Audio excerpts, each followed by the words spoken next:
Did you know that 1 in 4 Americans have no idea what their credit score is? Well, if you're thinking about making a big purchase like a car or a home, you've got to know what your credit score is and how it's being calculated. In this video, I'm going to walk through exactly how your credit score is being calculated, what you need to know to make sure it's in the best spot possible so that you can make that big purchase like a home. Let's jump into it.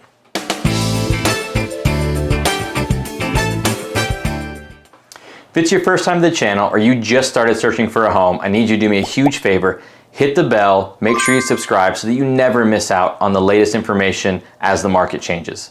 My name is Josiah Burge, I'm with Anchor Home Mortgage, and I get phone calls and texts and emails every day from people just like you trying to understand what's happening in the market. Well, if you'd like to know more, whether your timeline is in 90 days or 9 months, give me a call, shoot me a text, send me an email. All the information is in the description below. I would love to help you out today. So you're ready to make a big purchase, like a car or a home, and somebody says to you, well, are you sure your credit's good enough?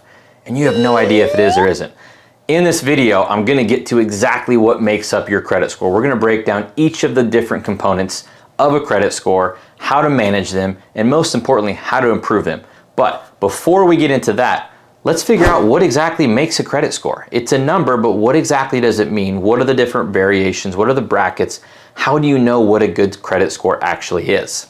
Well, the easiest way for me to explain this is going to be by breaking down in the different tiers. Now, once you cross over that 580 threshold, you're going to actually move into something called fair credit. That goes from 580 to 669. Now, past 669, from 670 to 739 is actually considered good credit. That's where most Americans actually are with an average credit score of 711. Over that 740 mark is going to be very good credit, from 740 all the way to 799.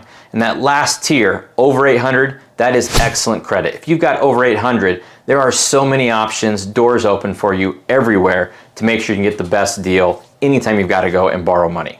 Now, you may be thinking, yeah, I know exactly where I'm at. I've got this app on my phone. Maybe it's Credit Karma, maybe it's Experian, and it tells you that you're at a 680 and you think you're in great shape. Well, I hate to break it, but that might not be exactly what your true credit score is. Now, the important thing to remember, your credit score is derived from an average of the 3 bureaus that report on credit: Experian, Equifax, and TransUnion. Now, when you go to check for something like a home, what's going to happen is the mortgage company is going to pull your credit score from each of those bureaus. It's not going to be the same as the FICO score that you maybe see in your app. We're going to go straight to Experian, straight to Equifax, straight to TransUnion, get each of their individual scores, and we're going to take the middle score of those 3 to use for decision making. Now, why is that important? Well, the higher your credit score is on that middle score will determine what kind of interest rate you can get, what kind of closing costs you're going to get, maybe if you're eligible for credits from your lender. It makes your loan cheaper, especially on a mortgage. The same thing if you're looking at a car loan.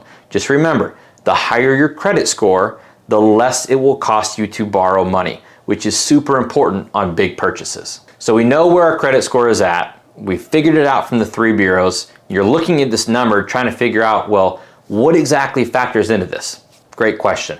There are 5 things that factor into your credit score. Number 1 is going to be your payment history. This is going to carry the heaviest weighting at 35% of what makes up your credit score. Second is going to be the balances that you're carrying. How much money are you borrowing against how much money you can borrow?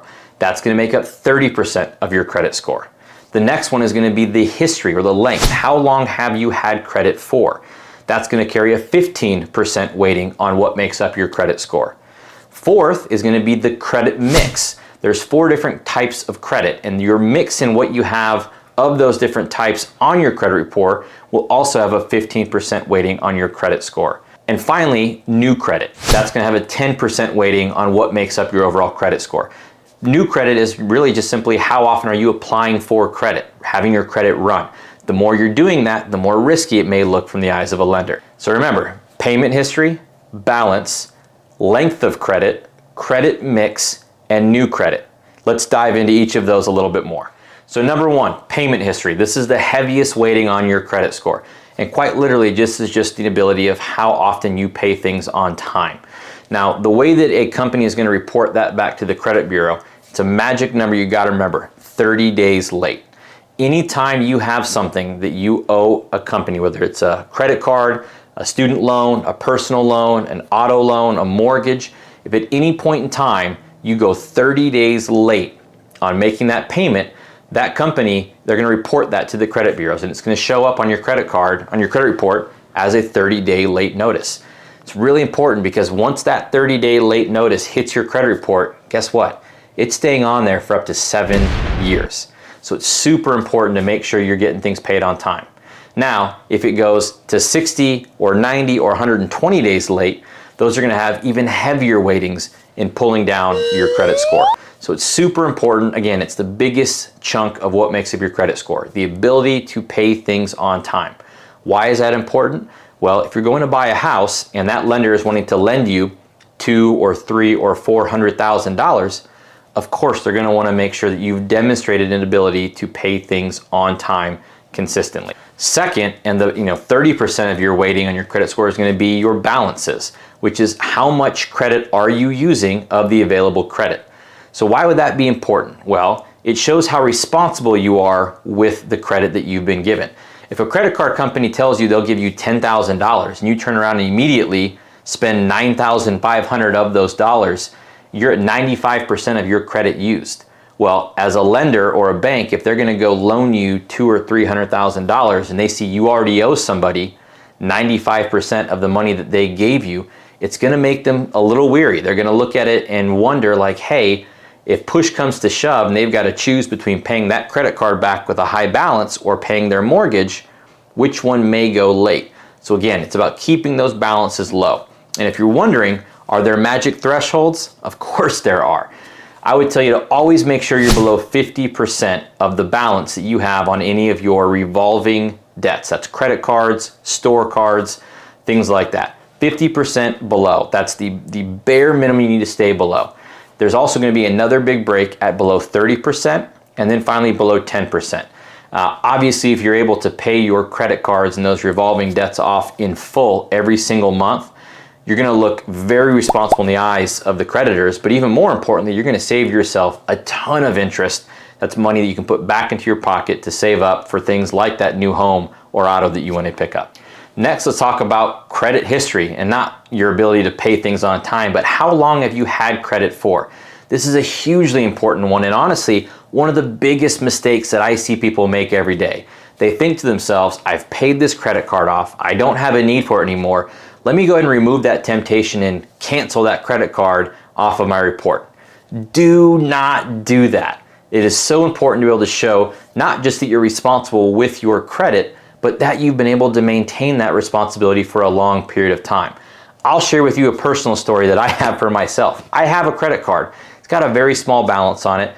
I'll never be able to increase the balance on it because it's one of the first credit cards I've got. It literally sits in a safe. I don't even use it. I don't spend anything on it, but I've had this credit card for over 20 years. It's the oldest piece of credit I have on my account. Would it be easy just to cancel it and not have to worry about it anymore? Sure, it would. But the moment I cancel that, it would hurt my credit history in the eyes of a lender looking to loan me money in the future. So even if it's got a small limit on it and you never use it, throw it in a safe, put it somewhere safe, hold on to it, because having that history, that's a big weighting, 15% of what makes up your credit, and lenders want to know that you've been responsible for a long period of time. We're getting to the end here, right? So the fourth one is going to be the mix of credit. When you think about credit, there's really 4 different kinds of credit that creditors look for when they're trying to decide how responsible you are as a borrower. Number 1, and the lowest in the totem pole, is going to be store credit. Your Target credit cards, your furniture credit cards, your jewelry store credit cards, anything like that. You're going to an individual vendor or retailer and you're taking a line of credit out from them to buy a product directly from them. Again, it's the lowest one on the totem pole. It's the easiest one to qualify for. It's kind of where most people start. My first one was with Best Buy several years ago, but that's where people a lot of times get their start. Now the second one is going to be revolving credit cards. Now this is going to be through your actual bank. American Express, Discover, Visa, MasterCard. You're going to have bigger balances, bigger spending power, a little bit higher level of criteria to qualify, but again, it's the second tier.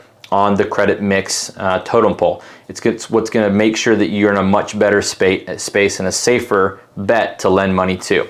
The third one is going to be installment loans. This is where you're going to find personal loans, auto loans, student loans, anything that's going to be on a fixed term, lower interest rate than the other two. So it's a lower interest rate than revolving credit cards or than store credit cards, and it's going to be fixed during the entire period of time, usually somewhere between 5 and 8 years.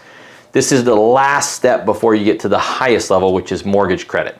Mortgage credit is the absolute gold standard. If you have a loan for a mortgage, it is the gold standard that creditors are looking for when they decide, hey, this is the safest possible person for us to lend money to. Because typically, the amount you're paying monthly on a mortgage is going to be your single biggest expense every single month.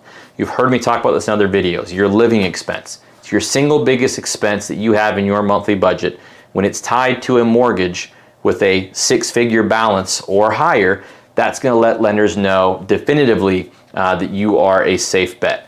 Where this really plays in, I'm talking to my first-time home buyers right now, you will find that the moment you buy your first home, your credit score will absolutely skyrocket in the first 6 months of home ownership with on-time payments for those first 6 months. Because again, in the eyes of creditors, you have just crossed over. You have hit the gold standard on lending. You have, in their eyes, become the most qualified type of borrower they're going to find. And I oftentimes see first-time home buyers, they call me up and they say, Josiah, my credit score has gone up by 50 points, 60 points, 70 points in the past 6 months. What happened? And I just simply smile and say, you became a homeowner. You became the most qualified buyer in the eyes of banks. Congratulations. Finally, we have new credit inquiries. It's the smallest weighting, but man, this one can be a thorn in the side if you don't pay attention. This one is quite literally, how often are you out in the market applying for new credit? Why would a lender care about that? Well, if they're looking to lend you a chunk of money, they want to know how many other people you're going and asking for money. Because if you are talking to 10 different banks asking for $10,000 each, and they all 10 give it to you because they don't realize that 9 other people are giving you money, well, now they could be in a situation where you may not be able to pay back all of those lines of credit. So banks are going to want to know, how active are you in the marketplace checking for and applying for credit? Typically, if you apply for new credit, it's going to take 3 years for that inquiry to fall off your credit report. What I commonly tell my borrowers is, make sure that in the last 3 years you've had not more than 4 or 5 credit inquiries to make sure you don't look like you're too desperate in applying for credit. Now, an important thing to remember, again, I'm talking to my first-time home buyers here. When you apply for a mortgage, per the CFPB, you kick off a 45-day window of time where any other mortgage inquiries that you make will not count as additional inquiries. I'm going to say this again.